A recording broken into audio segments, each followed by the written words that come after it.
दोस्तों रात का समय होता है, सुनसान सा वक्त होता है और एक महिला जो शादीशुदा होती है सज धज कर एक फुटपाथ पर जो भिखारी सो रहा होता है उसके पास में आती है और उसको जगाती है और उससे कहती है कि मेरा तुम्हारे साथ में संबंध बनाने का मन कर रहा है।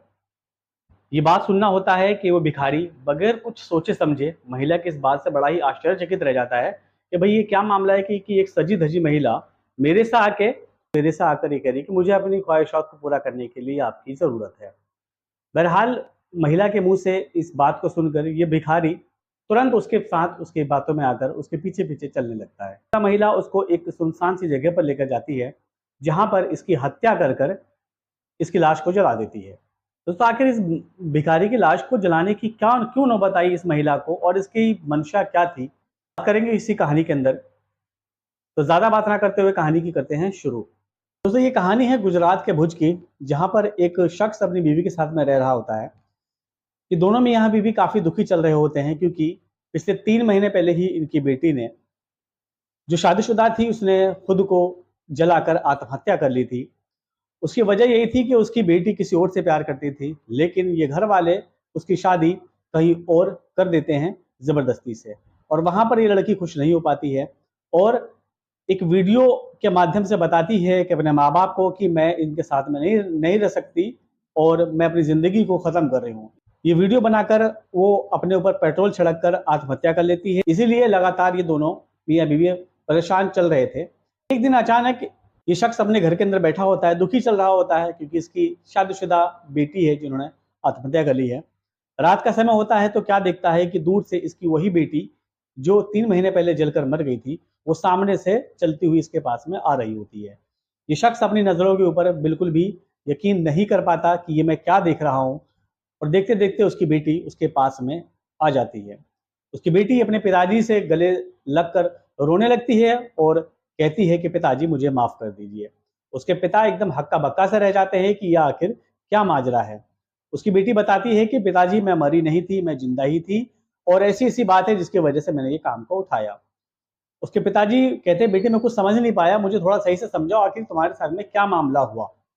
तो उसकी बेटी बताती है कि पिताजी मैं किसी लड़के से प्यार करती थी, उसकी जानकारी आपको भी थी, लेकिन आप लोगों ने मेरी शादी उस लड़के से ना करवाकर जबरदस्ती कहीं और कर दिया था क्योंकि मैं आपके दिल को दुखाना नहीं चाहती थी और मैंने आपकी बात को माना। लेकिन कहीं और शादी होने के बाद भी मैं उस लड़के को नहीं भूल सकती जिससे मैं प्यार करती थी। मैं आए दिन ये प्लान बना रही थी कि किस तरीके से मैं और अनिल एक हो जाए। मुझे कोई रास्ता सूझ नहीं रहा था, तभी मेरे दिमाग के अंदर एक तरकीब आई और उस तरकीब के बारे में मैंने अनिल को बताया। हम दोनों राजी हो गए इस काम को करने के लिए और उसी तरकीब पर आगे बढ़ते हुए जो मेरे घर के पड़ोस में एक भिखारी फुटपाथ पर पड़ा रहता था, उसके पास में गई और उससे मैंने कहा कि मेरा तुम्हारे साथ में मौज मस्ती करने का कुछ मन कर रहा है। ये बात सुनकर वो भिखारी मेरे साथ पीछे पीछे मेरे साथ में चला आया। मैं उसे रात के अंधेरे में एक सुनसान जगह पर ले गई जहां पर अनिल पहले से ही मौजूद था। अनिल ने और मैंने मिलकर दोनों ने इसकी गला दबाकर इसकी हत्या कर दी और हत्या करने के बाद अनिल जो अपने साथ में पेट्रोल लेकर आया था उससे हमने इसकी लाश को जला दिया। और इसके काम करने से पहले मैंने एक वीडियो बनाया और वीडियो बनाने के दौरान ही मैंने बताया था कि मैं आत्महत्या कर रही हूँ। और इतना कहने के बाद ही मैंने उस फोन को वहीं छोड़ दिया। जो चूड़ी वगैरह थी, फोन वगैरह थे, वो मैंने वहां छोड़ दिए, कान की बाली वगैरह सब मैंने वहां पर छोड़ दिया ताकि जिससे लगे कि ये लाश मेरी ही है। और इस तरीके से हम दोनों ने मिलकर उसकी लाश को जला दिया और मैं अनिल के साथ में कहीं और जाकर रहने लगी। क्योंकि अनिल शादीशुदा था, वो अपने घर के पास में एक किराए पे लेकर मुझे मुझे रख रहा था, लेकिन मुझे आपकी याद बहुत सता रही थी। आए दिन मुझे लग रहा था कि ये जो काम मैंने करा है ये काम सही नहीं है और इसी याद के चक्कर में मैं 3 महीने बाद आपसे मिलने के लिए यहाँ पर आई हूँ।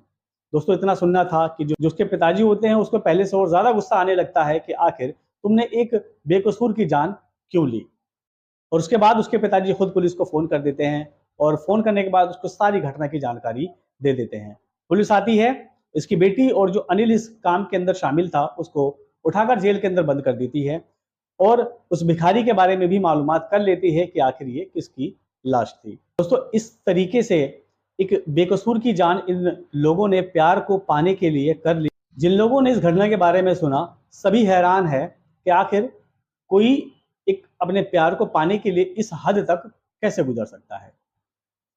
दोस्तों इस कहानी के अंदर इतना ही। इस कहानी को लेकर आपकी क्या राय है कमेंट सेक्शन में जरूर बताइए।